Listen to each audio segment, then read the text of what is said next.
ඔයා ලෝකෙ කොච්චර වැද්දෙක් වුණත් ඔයාගේ පාලනයෙන් සම්පූර්ණයෙන් ගිලිහුණු මේ කතාව ඔයා දන්නවද? ඒ තමයි හික්කාව. ඇත්තටම හික්කාව කියන්නේ අපේ බඩයට තියෙන ඩයෆ්‍රෑම් කියන මසල් එකේ ඇතිවෙන හිතා ගන්න බැරි ගැස්ම.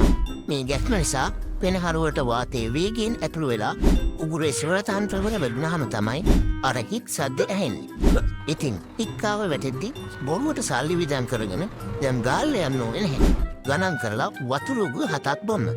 නිට්ටාවටම සුවයි. කරලා බලන්න. මේ කතාව ඇත්තනම් පල්ලෙහාන් කමෙන්ට් එකකුත් දාන්න යන්න.